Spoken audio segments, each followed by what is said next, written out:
of IGN First coverage on it. And chances are, with how open the development has been, you've played a slice or two yourself already. But all of that felt like running my fingers along various gears and armor plates that hadn't been assembled into a full tank yet. And now that I've gotten to see both the Italian and North African campaigns in something closer to a finished state, the bigger picture is starting to come together.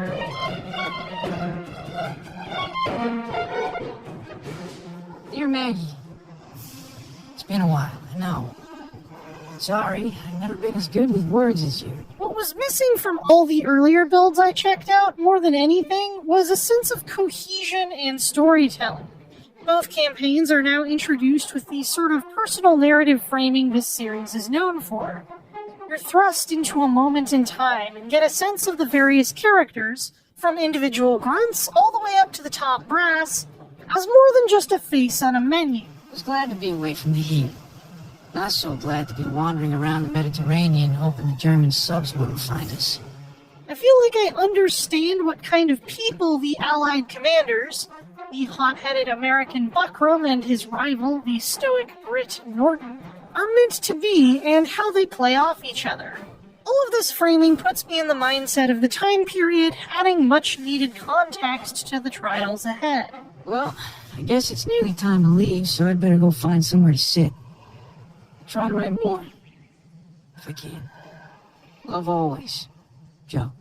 The linear North African campaign seems to really be leaning into the idea of presenting a war in terms of the impact it had on the local non-combatants, which is probably about as responsible a retelling as you could hope for in a real-time strategy with playable Axis forces these days.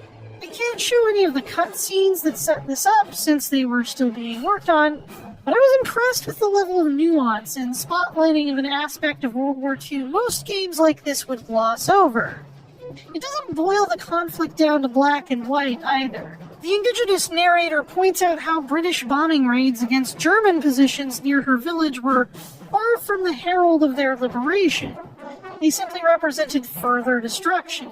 It really hammers home how sometimes there are, ironically, given the franchise's name, no true heroes in war. No matter who wins here, civilians will still lose their homes and their loved ones.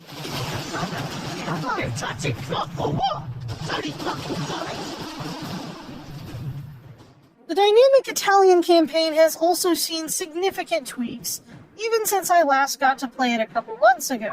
While I've compared it to Total War in the past, what has emerged from the crucible of iteration and player feedback is something that feels more focused and perhaps a bit more guided, and overall, I think that's for the better. You can still move companies around wherever you like, call in air support, and leverage your navy for strategic and tactical advantages. It's a complex, multi-layered affair, but it's also tighter in scope and more directly narrative-driven than my previous impressions would have suggested. This isn't to say you'll be railroaded. Italy just happens to be a fairly narrow peninsula, and the ultimate objective of breaking through the winter line to Rome is always the same. So the decisions you make are more about how to get where you're meant to go, rather than setting your own goals entirely.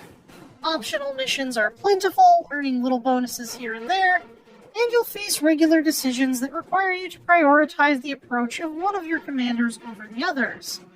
Aside from just unlocking perks, which we've seen already, you'll have to progress each of their loyalty tracks to a certain point to secure their support in the final battle.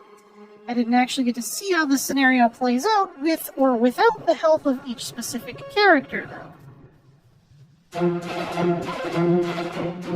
the battlefield, not much has changed since I last had a look at Company of Heroes 3, and that is to say, I don't have much to complain about. It feels like good old COH tactical action with a wider roster of units than ever before, and a good variety of unorthodox objectives to break up the more traditional maps. Tactical pause has become a trusty tool that I especially appreciate when I need to quickly change gears from attacking to defending, or react quickly to an unexpected enemy move. The campaign has gone through a lot of iterations, but it seems like they more or less got this battle stuff right the first time. I still have a fair few unanswered questions about how the campaign will play out across dozens of turns, with certain strategic elements still lacking tooltips and leaving it unclear what kind of role they'll play. It's also difficult to get a full picture of just how the strategic side ticks in terms of resources, logistics, and progression. But now that the story woven around it is better fleshed out, I can definitely say it presents a compelling excuse to get you into those exciting tactical battles, if nothing else. We'll finally be hitting the beaches and in it for the long haul when Company of Heroes 3 arrives at last on February 23rd.